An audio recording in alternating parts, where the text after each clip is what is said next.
In today's world, people feel lost in a sea of ideas. Which ones should we accept?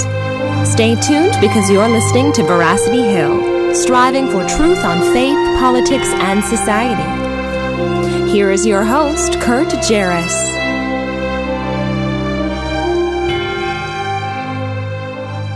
Well, a good day to you, and thanks for joining us here on another episode of Veracity Hill, where we are striving for truth on faith, politics, and society. Very nice to be with you here. Last week, Chris filled in the seat. He talked about the Christian view of marriage. He being a very recently married man. Has it been a month?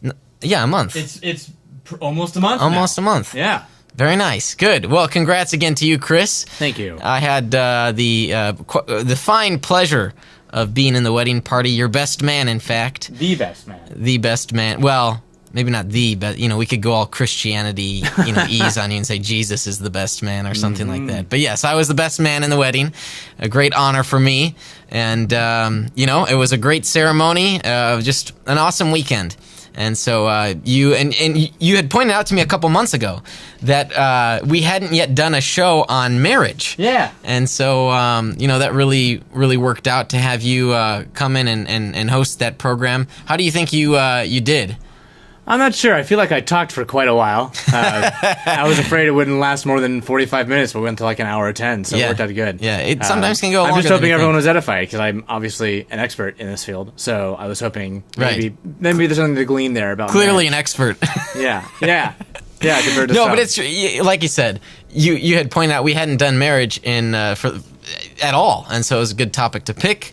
So yeah, very good. And again, thanks for filling in for me. There might be a couple other days this summer where we'll have some guest hosts. Yeah. I've been really busy recently, and so I'll be out of town in a few weeks, so there might be another guest. But today we're talking about immigration. Before we get to that, though, today is a very special day for Veracity Hill, and while just a few weeks ago we had our 100th episode, for those of you who can do the math, this is episode 104, which means da-da-da-da-da-da. Happy birthday to us. Yay. Happy birthday to us. Yes, it is our second birthday here at Veracity Hill, and we are very excited that you are here joining us as we continually strive for truth on a variety of topics from the Christian worldview. And I want to thank you for the work that you have done in just making sure you're listening to us. That can be a work in and of itself. So those of us that are joining us on Facebook, hopefully it's a lot easier. You just see that notification. We've got some people watching along right now today. So we do want to talk about immigration. And as you know, it's really been in the news recently about the family separating. I've got a number of thoughts that I would like to discuss. But before getting to that, I had a few other topics that I wanted to talk about today. And I seem to have lost... they're somewhere here in my browser. Some topics. One of them has been some findings by Lifeway. We love our friends at Lifeway. Yes, Fantastic people. Research indicating this is funny that it's now gone.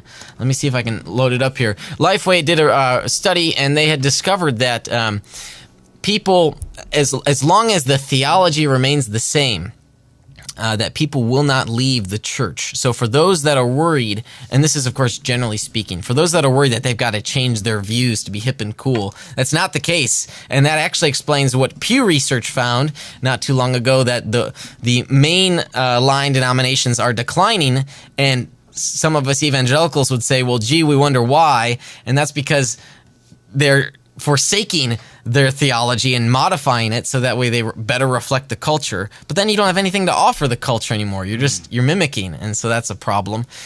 So I really want to get these articles up here. I feel like that's something one of our guests, Brett McCracken, talked about in his book Uncomfortable, especially toward the end. Yes. Not making sure we're not comfortably matching the society in terms of church structure and giving them something that already looks like what they're trying to get out of emotionally. Right. Yeah, that's right. Another thing too, and this is disappointing. I'll load this up momentarily.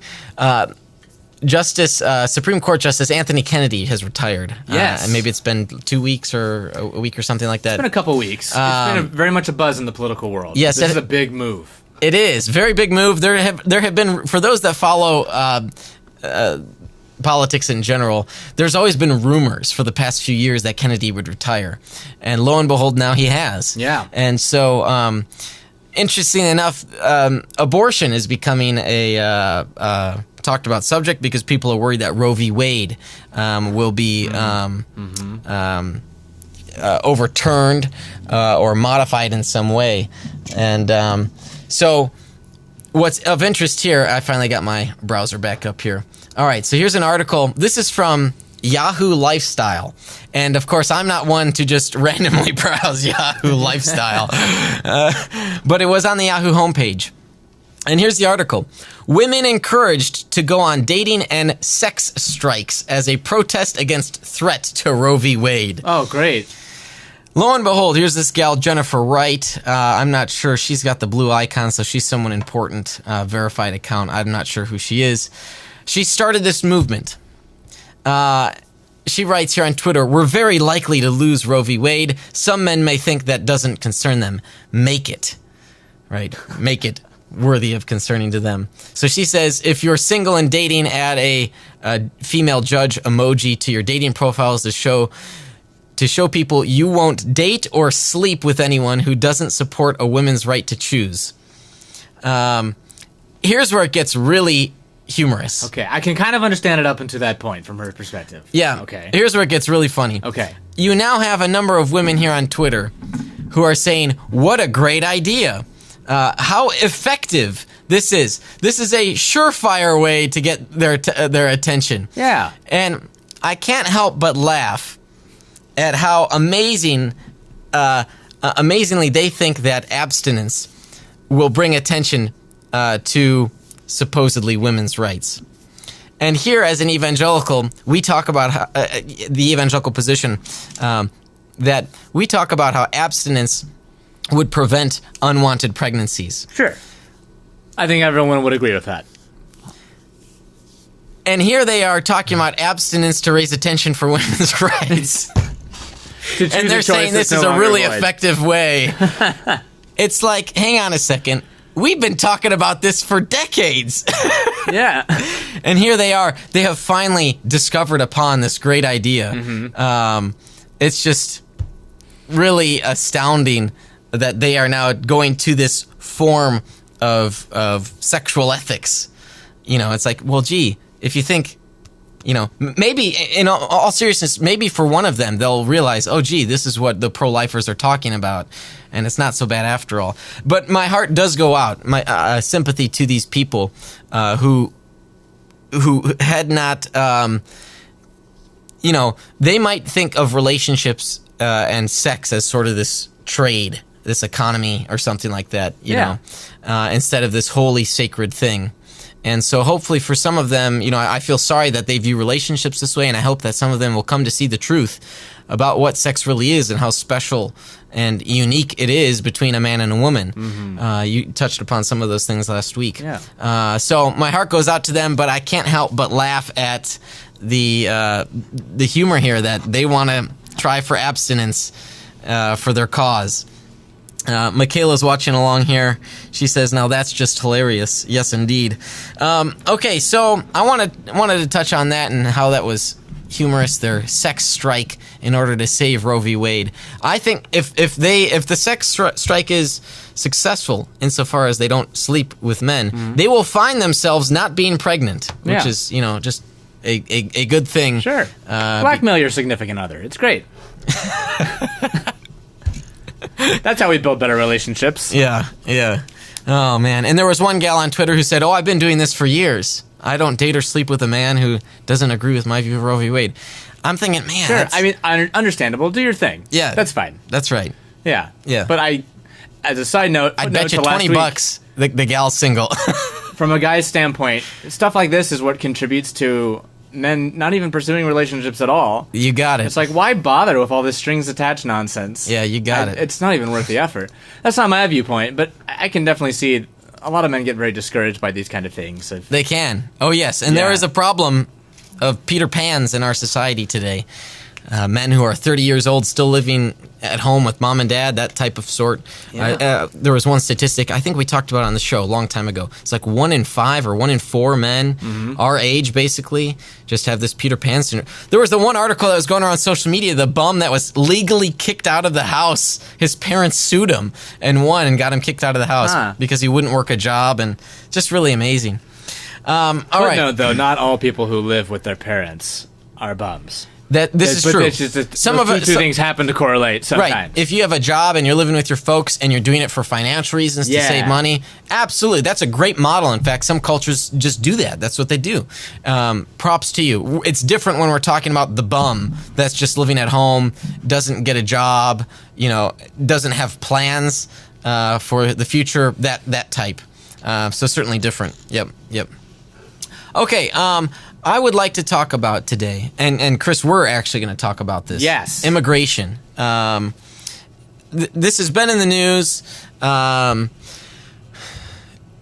Trump administration has been getting lots of grief over the separation of families. When some people will cross the border with, I forget how the phrase goes, improper entry, I think is the legal term. Some people call it illegal aliens. Some prefer undocumented immigrants, what have you.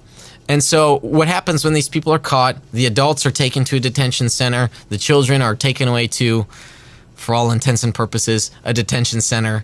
They don't call it that because the kids aren't in trouble, but the kids are in a box, They're basically in a form of prison because they can't go anywhere. They're not free to go anywhere. It's a really complicated issue. And before I go further, let me draw this nuance, why I say it's complicated. Those that are on the political right will say, well, you follow the law, right? We have to be just and follow the law. And those on the left would say, well, we have to be just. How dare you separate a child from its mother or its father? That's not just at all. Right. So you have both senses of justice here that are conflicting with each other. And the question is, what is the right way forward? So it's a very complicated issue insofar as we need to figure out what is a good immigration policy. And now, Chris, you did some research sort of ahead of time here to research the history of how this has come about. And you discovered at least one thing that I knew, that our immigration policy is essentially a hodgepodge of different policies that have come together over the years through legislation. So tell me more about that. So from that particular, there's two aspects of this that I found that were very interesting to me. One is the immediate problem of how did we get here to this issue? And then one is a problem that stretches all the way back to our immigration policy with the southern border from just before the 1920s, and it's been kind of building from there. No direct problems when you look at that, but if you start connecting dots from there to there, you're like, okay, I can see how this path was blazed forward. So from a standpoint of someone who was watching the news several weeks ago, it just kind of exploded, and of course everyone's like, it's Trump's fault because it came out of nowhere, so it must be Trump's fault. So what my understanding is, and I need to brush up on my reading here, I've got an article here from the Washington Post, and they did a good job of summarizing what happened here. So we have our a spokesperson or a security officer or I can't remember their exact title, named Nielsen from the Office of Homeland Security, and there's a spokesperson from them here. It says, the administration, meaning the United States of America, does not have a family separation policy. So what happened before, this is broad strokes, and those of you who are politically savvy can probably correct me on what's been going on, because I've been doing research this week. Even under the Obama administration, the idea of taking people who are coming into the country and be like, wait a minute, you've committed a crime, not become, just in general, you either from your country or you have been doing stuff in this country, we can detect you're a criminal. We need to take you and send you to a holding cell to await trial, and we're going to take your kids and put them in their thing. If you brought them here, and then we're going to have you be tried. And so the process we're seeing now. So, but there was nothing that says families have to be separated at the border. It's just if a criminal came in, they were separated. And that was usually because they had committed a felony, because they were involved in drug trafficking, human trafficking, etc. And they I see. list off of So offenses. previous offenders. Previous offenders, or offenders that were just now being like, we caught you. Oh, okay. I think it was a few weeks ago or a few months ago, maybe a few months ago. So Jeff Sessions implemented a zero tolerance policy. Jinx. Jinx. Double jinx. You can't talk the rest of the show now. No. The zero tolerance But policy. before you continue, Yeah. when we were kids, how did you end Jinx? You had to say the person's name? I think you just say jinx and then you blurt it out, you owe me a Coke. And then that person had to buy you a Coke. I think mine was you say the person's name, so if I say Chris, so you can talk now. Oh, okay. All right. Great. It's really important on a podcast or live stream. Got to know how to play Jinx. Yeah. So the zero tolerance policy said, hey, anyone who is crossing the border illegally is committing a crime that we can charge you for. So what happens is, and what would happen with the criminals before, which were a very small minority, I think it was less than 12 to 20% of people who were coming across. That sounds like a lot, but the numbers will show when we look at them or talk about them. It wasn't a ton. It was down a lot. Okay. So this practice was happening. There was a practice of when not everyone who's illegal is prosecuted, but people who've been committed a crime prosecuted, and when they are, their families are separated. The children are taken away for a moment till we figure out what to do with the adults. And Right. the adults are either sent back or allowed to come through, or the child is put with a sponsor. Right. So Like a family member. yeah, Yeah. who's usually also either coming into the country or someone was already there. So now what has happened when Sessions we're going to have a zero tolerance policy, and all he changed was anyone who's coming across the border illegally has committed a crime, and we're going to treat them as if they've committed a crime. Right. So since that actually, if you, again, based on popular culture and the numbers, Yeah. the majority of people coming across the border are not legal. There's a good bit of legal They're people. not following the legal process. They're either coming because over. they've been miscommunicated. Like there's a lot of miscommunication that trickles down to their country. Like just show up. Yeah. So a lot of it's not their fault, but they come through illegally. You're illegal. We're gonna take you, put you over here in this holding cell, federal prison. Wait your court date, and your kid is gonna. It's the same process. Right. Your kid's gonna go to this holding cell, So- and then they're gonna get placed with a sponsor. So now you have what the Trump administration was not ready for was the volume of this. Yeah. And so now it became kids and parents are being separated at the border. All kids and parents are being separated at the border. Oh, yeah. Trump is separating families at the border. Right. Where all they did was we're going to follow what the law We're going says. to legally prosecute people who are coming in illegally. And down there at the border authority, that process entailed separating families. Before it wasn't as big a deal because both the offense was higher and the number they were prosecuting was much lower. Yeah, so the way I've understood it is that the Trump admin was enforcing the law on the book, so to speak. So administrations, so the executive branch, has had their way in terms of deciding how they want to enforce a law. And the Supreme Court allows for sometimes just a broad interpretation of how a law is enforced. So, for example, this is a hypothetical. Suppose that there's a law just that says you have to protect the southern border.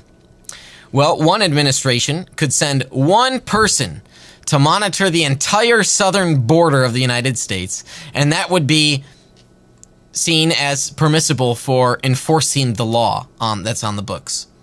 Or you could have another administration be sending tens of thousands of people to enforce the laws that are on the books. So there's sort of a broad latitude in terms of how enforcement is understood. And with regard to the Bush administration and the Obama administration, the latitude was broader. And so Jeff Sessions here in the Trump administration has basically come along and said, we're going to follow what the law says. So so these are a couple things to keep in mind.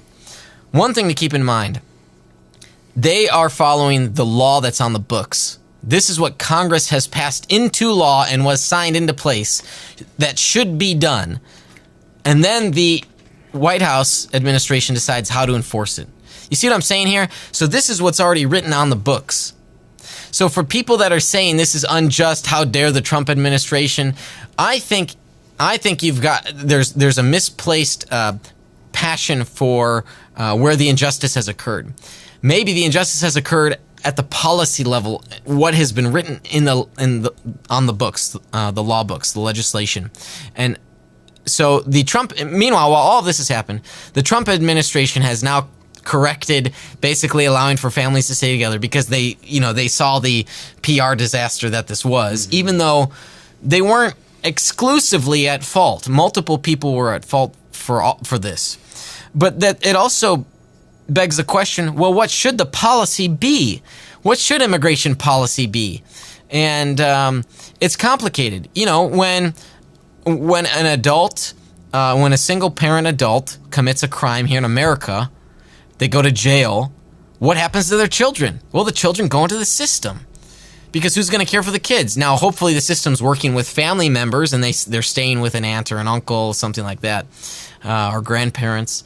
But when a parent goes to jail, they're separated from their kids. And the government isn't going to just let the kids live in the house alone. So some of these, things deal with these tough realities of children being separated by their parents. So should parents, should it be a crime?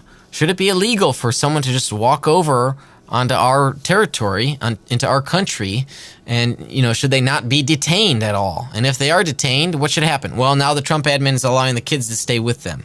So that's, I think, at the very least, a benefit. It's an improvement upon the situation. But there are still some things to hash out here. What should the immigration policy be? And I want to talk about, I've got two main things I want to talk about, and we're going to take our break here a little shorter in this program. Two things I want to talk about. One, Wayne Grudem, who's a systematic theologian, very accessible guy. He's written this article over at Town Hall called Why Building a Border Wall is a Morally Good Action. I want to talk about his article, some of the things he says, and I've got some criticism, what I hope is constructive criticism of it. And then also, in the second half, I want to play a clip of Milton Friedman, the famous 20th century economist, Nobel Peace Prize winner, Milton Friedman. He's got this great talk. We're going to just be watching a short segment of it, where he talks about the relationship between immigration and the welfare state and how that can influence our immigration policy. And it's interesting to see how there has been a flip between those that claim to be free market but are very protectionistic versus those that are big government but support a free market solution. So there's been a flip in the immigration policy, and that, if anything, that's a testament to the way partisan politics plays out in our nation. But before we talk about Grudem's article and that Friedman clip, and I really hope you're going to follow along with us today, we're going to take a short break here from our sponsors. You're listening to Veracity Hill, striving for truth on faith, politics, and society.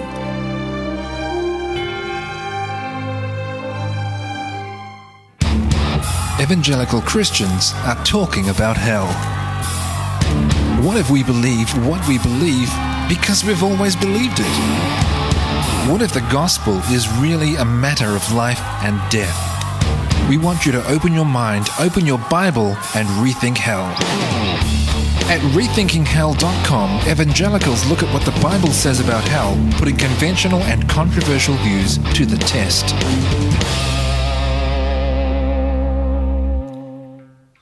Have you heard of the Google Ad Grant for nonprofits?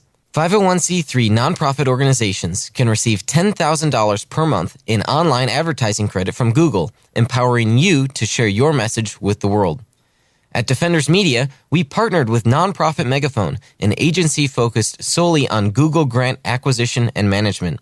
They got us approved for the grant and now manage ad campaigns, bringing hundreds of new people to our websites each month. If you are eligible, Nonprofit Megaphone will acquire and manage the grant for you for a month for free to see if they can help you too. Visit nonprofitmegaphone.com to learn more.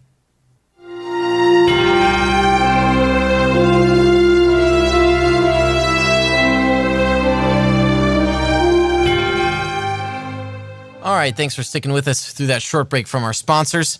On today's program, we are talking about immigration and what's a Christian to believe. We talked about some of the facts surrounding our current situation, but really that hasn't helped us to decide, well, what ought a Christian to believe on it. And so we're talking about that today. It's just Chris and myself, no guest, but at the start of the show, we talked about a couple other things. I had mentioned this Lifeway research study that came out, and I had trouble getting my browser up, but now I've got it. So before we continue talking about immigration, I want to talk about this. So from Lifeway, new research, churchgoers stick around for theology, not music or preachers. So this is these are the recent findings, and perhaps pastors can be at ease knowing that, the number of butts in the pews isn't contingent upon their preaching style. So here we go. Churchgoers stay put. Lifeway Research surveyed 1,010 Protestant churchgoers, those who attended services at least once a month, to see how strongly they are tied to their local congregations. Researchers found, this is from Ed Stetzer's blog, by the way, researchers found most churchgoers stay put. 35% have been at their church between 10 and 24 years. Okay. 27% have been there for 25 years or more. 21% have been there for less than 5 years. So that gives you an idea that, just over 25% are there for the long term, 25 years or more. You've got your good stable finding there.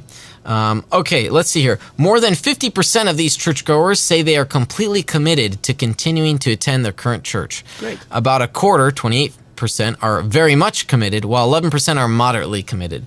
2% are slightly committed, while 1% are not committed at all. The more people go to church, Stetzer writes, the more committed they are to attending their same church in the future. And so top reasons people would consider changing churches. Here we go. 54%, so half of them would say if the church changed its doctrine, they would leave. That is the top reason. Guess number 2 here, 48% of people say, well, if I moved residences. Okay. All right. But that's telling that 52% of people, even if they did move, they would keep going to the same church. So I presume that's within reason. Michaela and I have a 15-minute rule. If you can't get to 15 minutes, if you can't get to church in 15 minutes, pick a closer church. And part of that is because you want to find that community that you can live life with.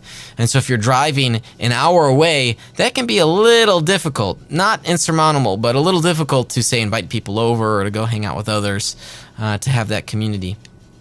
19% of people would leave their church if the preaching style changed. So 4 out of 5 people would stay. So that's really not, a thing to be concerned with. 12% if a pastor left. Now, my church, we had our pastor retired probably a couple of years ago now. And there were some people that did leave because they had that close relationship with the pastor, and for, it just being a different season in life, they decided to go find a different church. Some folks had moved and they kept coming, so they decided when it's retirement, we'll find a closer church.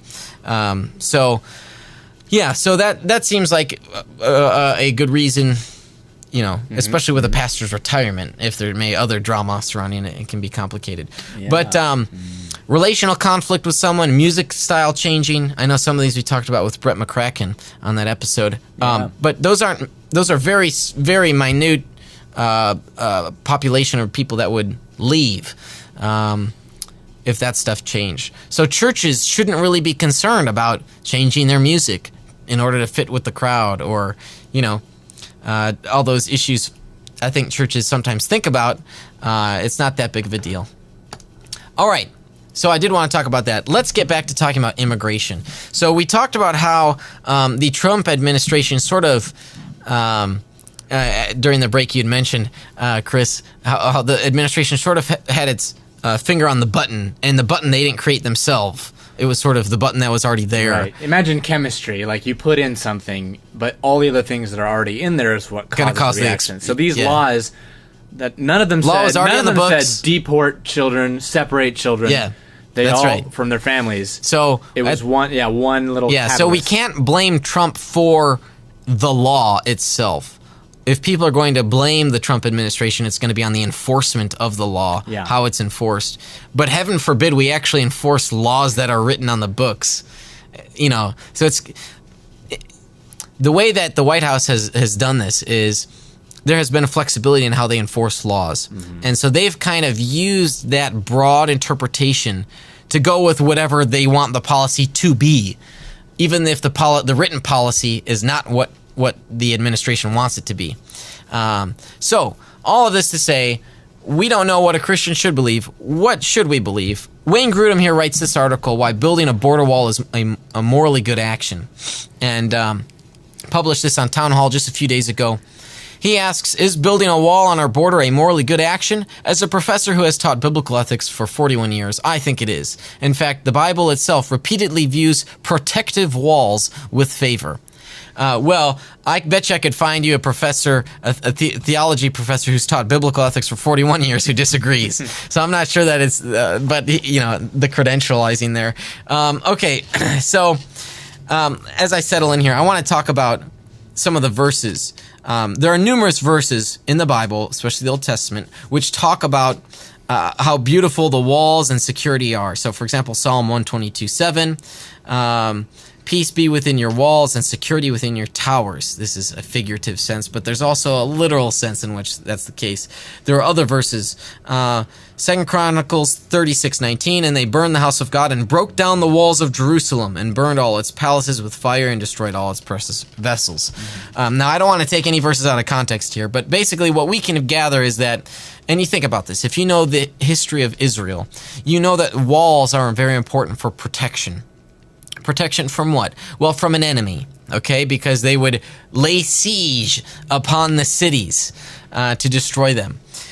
So, I think Grudem's article here, while Grudem is very accessible, he's easy to understand, he doesn't always lay out the arguments in favor of his interpretation or his application, okay? And in this sense, it's not going to be the interpretation even, okay? Because how do you interpret, 1 Kings 3, which talk about strengthening the wall of Jerusalem? Well, there's not much interpretation there. It's a historical book. What we do need to talk about is the application of the verse. Here, Grudem is applying this verse into our modern context and saying this is a good thing, okay? Now, the question is, if and to what extent Grudem is correct? Well,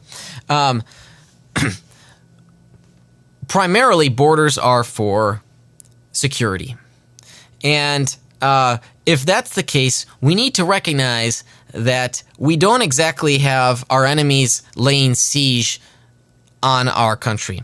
Does that mean building borders is not important? No, that does not mean that. Building borders are important, but how we build borders and where we build borders is important.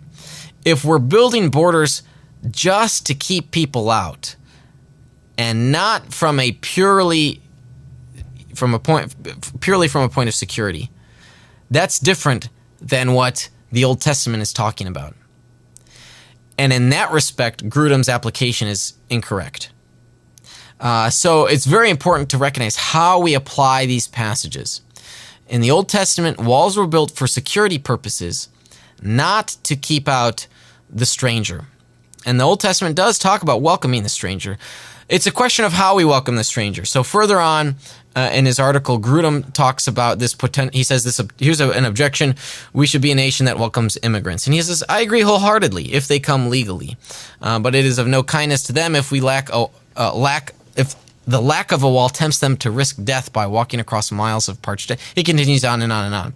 So he sees that there is something to welcoming folks, and it's true we should welcome them legally. Now, in the Old Testament, how do you welcome them legally? Well, wait a second. There weren't exactly visas and passports that people had. Maybe special guests were sent with letters from a king, a royal, saying, let these people through, something like that. But, we didn't have those, free-to-travel cards. And, in fact, the United States, up until 1914 or 1917, had free travel. Yeah. All you had to do was show up on Ellis Island. You sign your paper. You had to be in good health. Can't let diseases in, and you were welcomed. So I think here Grudem's article is a bit too simplistic. Yes, there are these Bible verses that talk about the importance of borders, but why were they built, and how should we be building our 21st century borders today? I think there's a lot more danger happening at an airport, risking a terrorist attack through an airport system than, say, from the southern border. Michaela writes here, many people think immigrants are a security issue, terrorists, or job stealers. Yeah, we're going to be getting into the job stealers aspect a little later. But yes, it's true. There could be a terrorist that were to walk across from the southern border. More realistically, in our present day, gang violence. That is a big problem, gang violence. And I think there are a number of ways we can tackle that issue. And I think there's one way we can really diffuse the issue as well. If we look at, say, our drug policy. Yes, that's true. But as I said, I think there's a higher risk happening through the airport system than the southern border. To our knowledge, there isn't anything coming across the southern border yet that would say cause a dirty bomb, say, coming through. So yes, it is important to build borders, and how we do it, I think, is important. So maybe we do build a wall at the southern border, but we say increase the amount of legal immigrants, and we make the process a little bit easier than it used to be. It can take years and years and years and years just to get into this country legally. And that, I think, is indicative of the problem occurring in that system. Okay? That's not a justification for people to come across illegally, however. So we need to focus on where the problem really is. What we're viewing, there can be a difference between recognizing the symptoms of a problem and the problem itself. So let's talk about where the problem itself is, right? If you want to be a good doctor, you got to find out where the problem's coming from, not just seeing, oh, you're bleeding, let's put a Band-Aid on it. Well, that might not solve the problem. You've really got to diagnose the problem properly. Okay, what I want to do now, before continuing here, in talking about how a Christian should have their form a good and proper immigration policy, I want to listen in, and you can watch along with us, a clip from Milton Friedman, the 20th century economist. He provides his thoughts on how we should really think about immigration in light of a growing government welfare system. And this is going to touch on one of the things Michaela talked about here, job stealing, for example. And so think about these things as we listen in on Milton Friedman.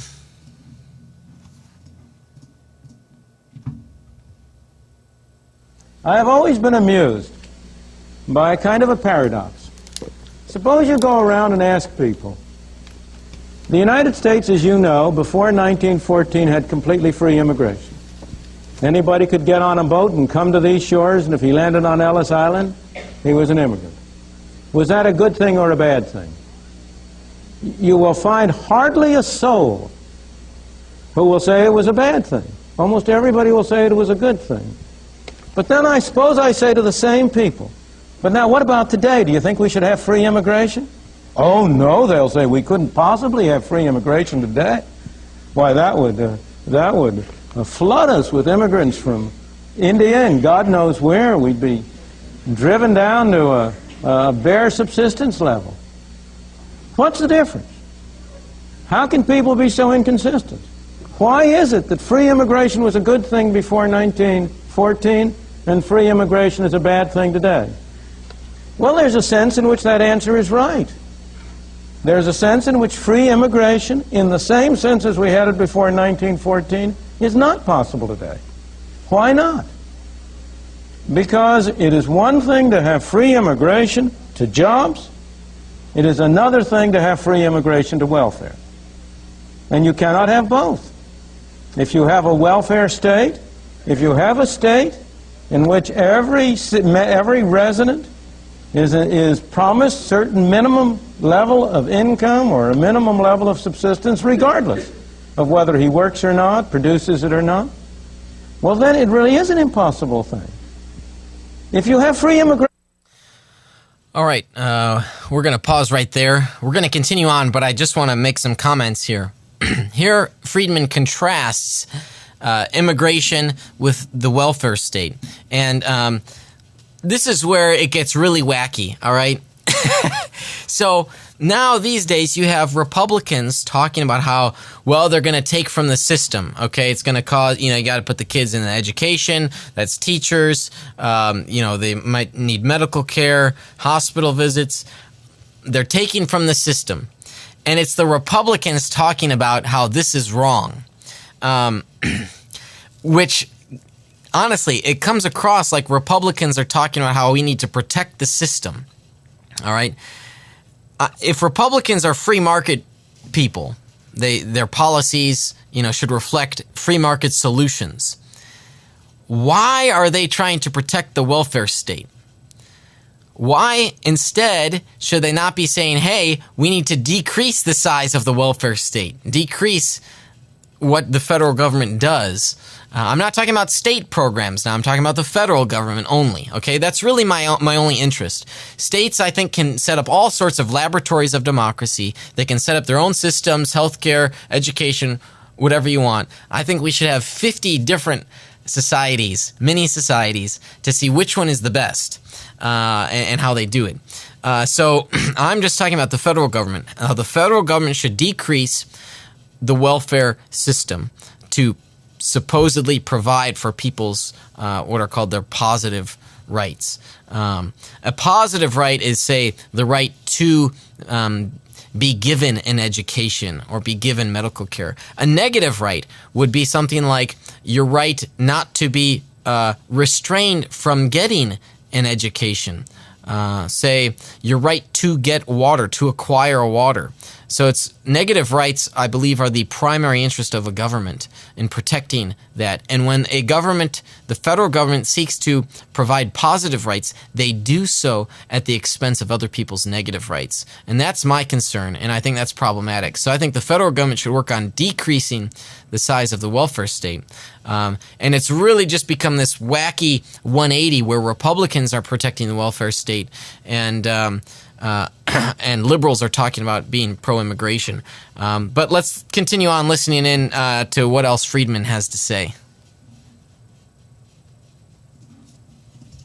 In the way in which we had it before 1914, everybody benefited.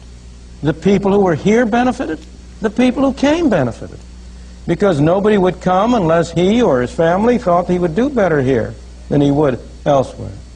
And the new immigrants provided additional resources, provided additional possibilities for the people already here. So everybody could mutually benefit.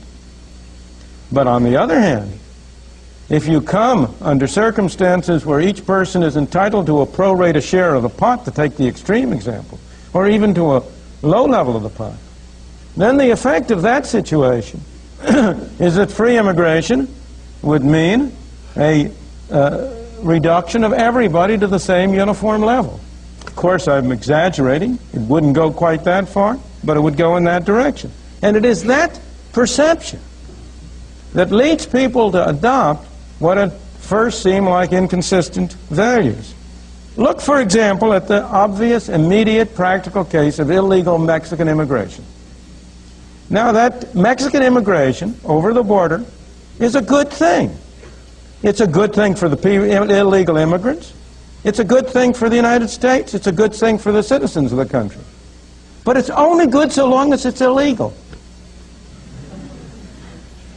That's an interesting paradox to think about. Make it legal, and it's no good. Why?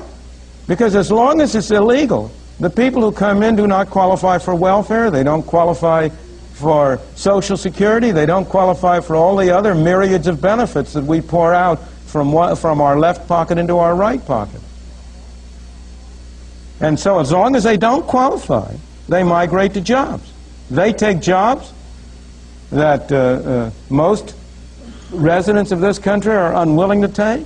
They provide employers with workers of a kind they cannot get. They're hard workers, they're good workers, and they are clearly better off. If you ever want to know how what people prefer, the surest sign is how they vote with their feet. Then there is no doubt how the braceros vote. They vote to cross the border with their feet, on their feet, or in any other way they can. By the thousands and perhaps millions, for all I know. Illegal immigration is fascinating because it shows not only the main point I'm trying to bring out now, how interconnected are the various aspects of freedom, how interconnected is the problem of governmental arrangements for welfare and governmental arrangements for immigration and other things. But it shows a very different point that's kind of a digression. and that is how bad laws make socially advantageous acts illegal, and therefore leads to an undermining of morality in general. All right, so that was Milton Friedman, and he's got some great thoughts there. So Michaela talked about here her comment on Facebook how many people believe that when you're talking about immigration, you need to be concerned that there won't be job stealers, right? Friedman talks about how they're coming to find jobs, to get the jobs. So that means that there are jobs available. Well, if the jobs are available, I mean, who are they stealing the jobs from then? Who are they stealing the jobs from? So, the big concern I think that Republicans should have is the welfare state here. We shouldn't have as big of a concern about immigrants coming to our great nation, the land of opportunity. Whatever happened to that? So I think we really need to have a free market perspective here on the benefits of welcoming the stranger. Now, at the same time, Friedman has some great thoughts on this. At the same time, and even Friedman would recognize this, we can't take in, X amount of immigrants tomorrow, say a super high number, right? For a number of reasons. One, say like our monetary policy, inflation and deflation would be a problem. So the Federal Reserve has to print a certain amount of money, every year just to keep up with the growing economy. And we don't want them to screw that up. So they've got to keep tabs on how many people are coming in, how many people are going out. So think of it like this. If you're part of a church, how many immigrants could you support and help as your church? There are, in the limited scope, time scope here, there are limited resources. I'm not saying in the long run, but in the short term here, limited resources used to help out. In the same way, the country has limited resources. So while I think we should have a very a free sense of immigration, at the same time, there are some tough realities of how many people we can bring in at any given time. Now, the United States has historically had a policy of bringing in students and high-skilled laborers. So the people that are very educated, they bring over, accept, and give a visa to. I think that's a little complicated because suppose we're taking away that doctor from that one town that needs a doctor, and now we have taken away their doctor. Maybe we could ask ourselves, what really is a global perspective here, having a global economy? Well, we want to make sure that people getting sick into the country have access to a doctor. So we shouldn't be taking all of their doctors. That's all of a sudden a disadvantage globally. So I think that's also another thing we need to consider. As Friedman says, this is a very complicated issue. There are so many different policies coming at each other and so many different areas, right? Monetary policy, the welfare state, security, all these different aspects coming together that form an immigration policy. And it can be very complicated. So I think we need to take it, have that approach the issue with a humble heart and not to just say, oh, how dare that administration, they're being unjust. This is a very complicated issue. And while I don't have the XYZ answer for you, I think that would be one takeaway I would suggest, is to approach this with a humble heart and say it's a complicated issue. And let's look at these different factors. I think one of the things Friedman talks about was that illegal immigration is good for an economy so long as it's illegal. Because then, from Friedman's perspective, the economist's perspective, they're contributing to society. They're having these jobs, and that's providing value to others. And that's within the welfare state system that we've slipped into as a country. Well, but note for Friedman, as long as they're illegal, they don't have access to... No, that's what I mean. I mean, the idea that illegal immigration is good in the welfare state because they don't qualify for welfare. As long as they're illegal. So they're still... That's right. Yeah. Friedman, he's being a bit tongue-in-cheek here. His view is basically that the government policy has been a disadvantage and to the society. And so he thinks that, coming in, as long as you're healthy, there shouldn't be a reason why you shouldn't be here, basically. But he's saying, he's drawing attention properly so to the size of the welfare state. I think if we decrease the size of the welfare state, Republicans might have a different tune on immigration, and I hope they will. I think Republicans, who are supposed to be free market, need to be supporting immigration, and there's sometimes this distinction drawn between legal and illegal immigration. And I would suggest, while I would agree that it should always be legal, just to emphasize that you're pro-immigration. You don't have to say I'm pro-legal immigration. Just say you're pro-immigration. You support a free market system. If people want to come here to work, yeah, let's put them to work. This is the land of opportunity, and that's the way it's historically been. And we shouldn't be protectionistic about jobs. I think it's safe to say no nation has ever declined or gone under as a result of immigrants coming to better their own situation. So we need to mix our the way we even speak about this, and not just have it from a security standpoint. Mm-hmm. And I think when we do that, Chris, I think we can reach to what a lot of liberals see as their passion for the immigrant, their sense of justice here, a restorative justice, if you will, versus, say, a retributive sense of justice. Mm-hmm. And when you can talk about those things, you can appeal to people's hearts and their minds. And so I think that would be a very winsome way in the future for people to talk about this issue.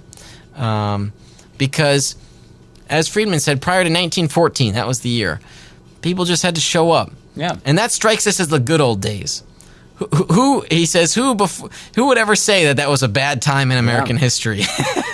Yeah, it was interesting to see historically how that has evolved, and then from that point up until the 1960s, with the exception of the Great Depression, because the Mexicans didn't want to come up because we were having it just as bad. And that was a market. Notice that was a market deterrent. Yeah. So, but they would historically, the majority of Mexican immigrants were laborers, agricultural laborers, because they knew how to work the land. So they would get invited up into the southern United States to help with planting and harvest, and then they'd spend the winter back home. Even that worked out for everybody. Yeah, and even to this day, in some parts, that still happens. They have the seasonal visa. So that was entire communities in Mexico made that their way of life. Yeah. Until 1965, when we passed like an immigration reform, I think called the INA or something like that. Where is that? I've got it here in my notes. There it is. Immigration and Nationality Act in 1965. After we'd done the Great Depression, we've done 2 world wars, and we had immigration policy change with the wars. Yeah. The 1965 they said, here's the limit of immigrants that can come in, and the majority of them have to be families. Yeah. But so it discouraged workers from coming up. Right. It made all these this way of life, but then had like a provision called the Texas Proviso. I hope I'm saying that right. Okay. That explicitly exempted employers from having to record that their employees were legal. Yeah. So it encouraged employers to encourage illegal immigrants to come over, so they could I need to have harvest. Like, your cap's not going to let me hire enough. Right. I need to have illegal immigrants come over. So putting aside a lot of the political climate that's down there in Mexico and other of the Central or South American countries that's always changing, we kind of helped create a lot of that climate, because their way of life of a lot of villages, especially border villages, was dependent upon their being able to come in, and we said, no, you can't come in. Right. So that we probably contributed a little bit to their economic climate down there. Yeah. It's decades of immigration policy has led us to where we are today. And it is a complicated issue. It's complicated policy, like I said, from a host of different areas of life. Really complex. And like you said, we ourselves have, in part, contributed to the situation down there. And here's another aspect, Chris, that we can consider. We talked about monetary policy, the welfare state, security. What about diplomacy? How about working with Mexico to better their own country and say, hey... Back when Bush Sr. and Reagan were asked this question at a debate, that was their answer. Yeah. Like, why don't we just talk to our Mexican neighbors and see how we help each other out? Right. And so some of these things, you think about, say, land ownership. Let people own their own property. That's a big boon for an economy, and it's also a reason why people would want to stay. In some states, I know Michaela went down to Argentina when she was in college for a time, and in Argentina, you don't own your land. You don't own your house. The government does. So people would leave and go on vacation, come back, and a whole nother family would be living in their home. And that was okay. Right. So, there are these, something like that I think could be a big boon for struggling economies. And so diplomacy is another added area where we can think about, hey, what's one of the ways we can help? If people like so much what we're doing here, why don't we try to help other countries see what we're doing here so they can implement it? So in that sense, we can be a light to other nations. Lead by example and work with those governments to bring about their policy for their own country. So that way we can be spreading the love everywhere. So let's finish up today's program here. So if there's anything that we've learned, it's that immigration policy is complex. It's not all that simple. So let's not be quick to rush to judgment. The current policy of the United States is written. That's the law. And that's the way Congress passed the law, and it was signed by a president into effect. And the way the executive branch has enforced the law has changed between the administrations. So there's a debate to be had there about how should the executive branch enforce our laws. Sometimes they enforce them strictly. Sometimes they barely enforce them at all, that we could basically say they're not enforcing anything. And not necessarily about immigration, but about other aspects. All right. So it's very complex, and we need to come at it with a humble heart. We can't take 10 million immigrants tomorrow. It's impossible. There are tough realities that need to be recognized. There are, in the short term, limited resources. And so just like a church, we have to decide. You have to be discerning as to who you want to help, who you can help, and who you can't at the present time help. So we can't help everyone as a nation. So in that sense, we have to have limits on who comes in, at what rate they come in. But at the same time, the process is very difficult. And so maybe we could find ways to make the process easier while just placing our limits and saying, okay, that's all we can take for the time being. Meanwhile, let's look to diplomatic relationships to help ease other people's own situations in their countries. So there's work to be done there. It's a very complicated issue. So again, I don't have an XYZ solution for you. It is simply complex. I didn't even talk about minimum wage policy. I wrote a paper on this in college, Chris. Sure, that affected things. Well, it can affect why employers would want to hire illegal workers. The minimum wage does that. If minimum wage is $7.50 and they can pay a guy $5 an hour, to do work, why not pay the guy $5 an hour? On reverse end, that's also why better wages were why they started coming up. I think in the first place was like, well, I can do this. They're paying me more to do the same work. In a nutshell, I think we should look to market effects while recognizing the need for legal immigration. And again, another thing we didn't talk about, assimilation. That's associated with immigration policy.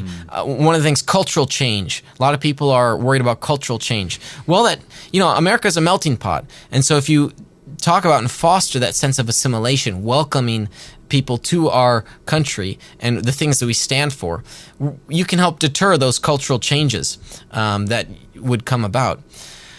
So, again, very complicated issue. I would love to get your thoughts on the matter.